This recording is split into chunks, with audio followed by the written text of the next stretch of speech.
Hello everyone, good morning and welcome to my channel. तो guys अभी हम class 10th का साइंस बुक चैप्टर 1 पढ़ेंगे, केमिकल रिएक्शंस एंड इक्वेशंस। तो इसमें सबसे पहले हम लोग क्या जानेंगे, तो आप लोग अपने डेली लाइफ में कुछ ना कुछ चेंजेस देखते होंगे। तो वो चेंजेस जो होते हैं वो दो टाइप के होते हैं, एक फिजिकल चेंजेस होता है और दूसरा होता है केमिकल चेंजेस। तो सबसे पहले हम देखेंगे फिजिकल चेंजेस। फिजिकल चेंजेस क्या है? These are the changes which can be reversed. वो चेंजेस जो रिवर्स्ड होता है, जैसे फ्रीजिंग ऑफ वाटर, ये एग्जाम्पल है फ्रीजिंग ऑफ वाटर। जैसे पानी को अगर हम लोग उसको फ्रीज में रेफ्रिजरेटर में रखेंगे तो वो आइस बन जाएगा, और आइस फिर फ्रीज से बाहर निकालेंगे तो वापस वो वाटर बन जाएगा। तो ये रिवर्सिबल है, रिवर्स्ड है। तो ये क्या है? फिजिकल चेंजेस है। अब देखते हैं केमिकल चेंजेस क्या है। These are the changes which can not be reversed. Chemical changes वो चेंजेस है जो रिवर्स्ड नहीं होता है। जैसे एग्जांपल रस्टिंग ऑफ आयरन। अगर हम लोग लोहे का कोई सामान, लोहे का कोई भी चीज को अगर एटमॉस्फेयर में रखेंगे तो उसमें वो जंग लग जाएगा ना, तो वो एटमॉस्फेयर में खराब हो जाएगा। फिर तो बच्चों अभी हमें इस चैप्टर में दो वर्ड दिखाई देंगे जो कि है रिएक्टेंट एंड प्रोडक्ट। तो सबसे पहले हम समझ लेते हैं कि रिएक्टेंट एंड प्रोडक्ट क्या चीज़ है। तो रिएक्टेंट क्या होता है? वो सब्सटेंस जो केमिकल रिएक्शन में पार्ट लेते हैं। The substance which can take part in chemical reaction called reactant. तो इसमें इसको हम लोग एग्जाम्पल के थ्रू समझेंगे। तो सबसे पहले देखिए यहाँ पे जैसे एग्जाम्पल लिए हैं सोडियम और वाटर। जब सोडियम और वाटर रिएक्ट करते हैं तो एक प्रोडक्ट फॉर्म्ड होता है, ठीक है। तो ये जो सोडियम और वाटर हो गया ये रिएक्टेंट होता है। तो ये सोडियम और वाटर जो है वो पार्ट लिए हैं केमिकल रिएक्शन में, इसलिए ये रिएक्टेंट हो गए। और प्रोडक्ट क्या होता है? The substance which are formed in chemical reaction. वो सब्सटेंस जो केमिकल रिएक्शन में फॉर्म्ड हो रहा है। जैसे यहाँ पे सोडियम और वाटर जब रिएक्ट कर रहा है तो यहाँ पे सोडियम हाइड्रोक्साइड फॉर्म्ड हो रहा है। तो ये क्या हो गया? ये फॉर्मेशन हो रहा है रिएक्टेंट का। तो ये हो गया प्रोडक्ट। तो समझ गए आप लोग रिएक्टेंट और प्रोडक्ट क्या चीज़ है। तो हम आ गए अब इस चैप्टर का सबसे इम्पॉर्टेंट टॉपिक जो है केमिकल रिएक्शन। तो सबसे पहले हम समझते हैं कि केमिकल रिएक्शन है क्या। तो गाइज यहाँ पे देखिए, chemical reaction is a process in which two or more substance combine to form new substance. Chemical reaction एक प्रोसेस है जिसमें दो या दो से ज़्यादा सब्सटेंस कंबाइन होते हैं और एक न्यू सब्सटेंस का फॉर्मेशन करते हैं। जैसे एग्जाम्पल में है हाइड्रोजन और ऑक्सीजन। जब हाइड्रोजन और ऑक्सीजन रिएक्ट करते हैं तो क्या फॉर्मेशन होता है? यहाँ पे वाटर का फॉर्मेशन होता है। देखिए जैसे हाइड्रोजन और ऑक्सीजन दो सब्सटेंस है और ये एक न्यू सब्सटेंस का फॉर्मेशन कर रहे हैं, वाटर। तो यही है एक केमिकल रिएक्शन। तो यहाँ पे जो हो रहा है वो है केमिकल रिएक्शन। जब हाइड्रोजन और वाटर रिएक्ट कर रहे हैं आपस में तो एक नया सब्सटेंस जो कि है वाटर, इसका फॉर्मेशन हो रहा है, ठीक है। समझ गए आप लोग इस टॉपिक को। तो अब चलते हैं आगे अगले टॉपिक की ओर। तो अब हम देखते हैं नेक्स्ट टॉपिक जो कि है changes occur during a chemical reaction. ये भी एक इम्पॉर्टेंट टॉपिक है, changes occur during a chemical reaction. क्या क्या चेंजेस होता है केमिकल रिएक्शन में? तो सबसे पहला चेंज होता है चेंज इन स्टेट। जैसे solid to liquid, liquid to gas, gas to liquid, इस टाइप से स्टेट चेंज होता है। तो ये पहला चेंज है चेंज इन स्टेट। दूसरा है चेंज इन कलर। जब भी कोई रिएक्शन होता है तो प्रोडक्ट जब बन जाता है तो कलर का भी चेंज होता है। तो सेकेंड पॉइंट है change in colour. Third point है इवोल्यूशन ऑफ गैस। जब भी कोई रिएक्शन होता है तो गैस जो है इवोल्यूशन होता है गैस का। तो यहाँ पे थर्ड पॉइंट है evolution of gas. Fourth point है चेंज इन टेम्परेचर। टेम्परेचर का भी चेंज होता है।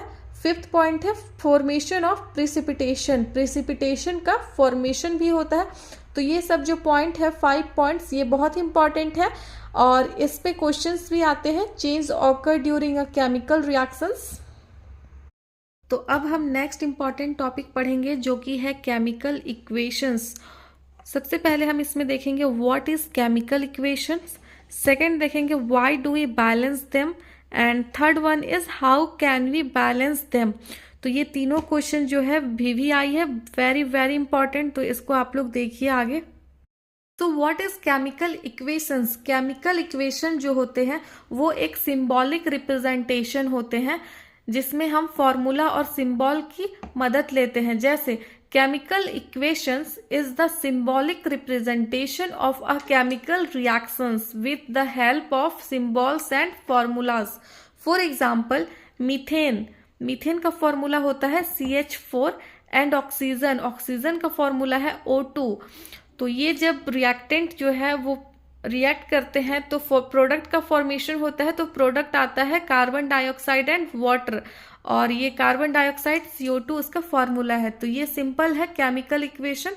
Chemical equation is the symbolic representation of a chemical reaction. Chemical reactions का एक सिंबॉलिक रिप्रेजेंटेशन है with the help of symbols and formula.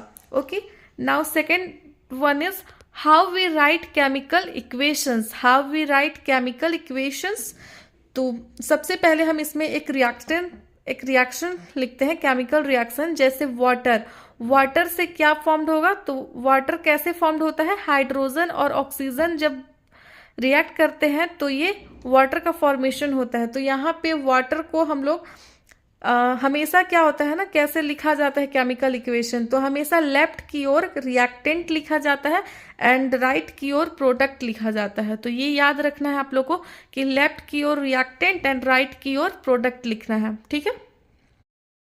Now what is balanced chemical equation? Balanced chemical equation क्या है?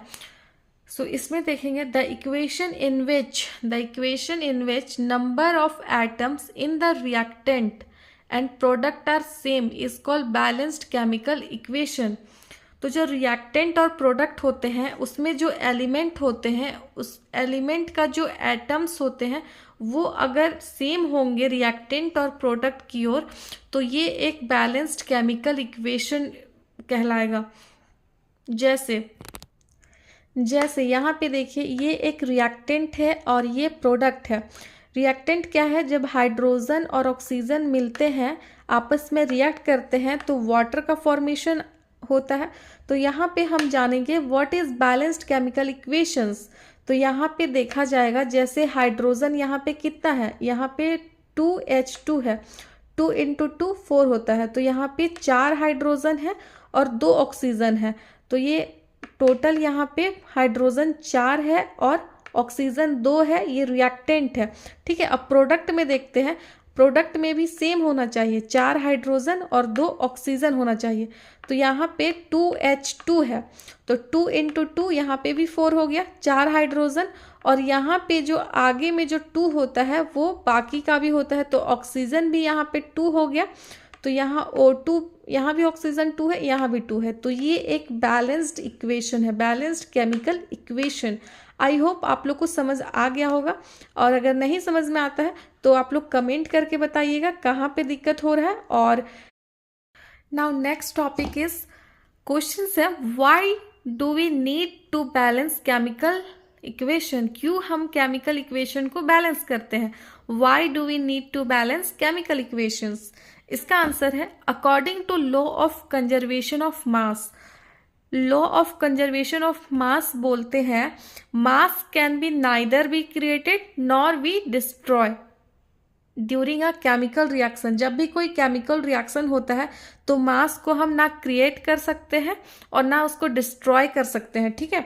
तो ये according to law of conservation of mass है। इसमें क्या होता है, जो रिएक्टेंट होते हैं और जो प्रोडक्ट होते हैं दोनों का जो मास होगा वो इक्वल होगा।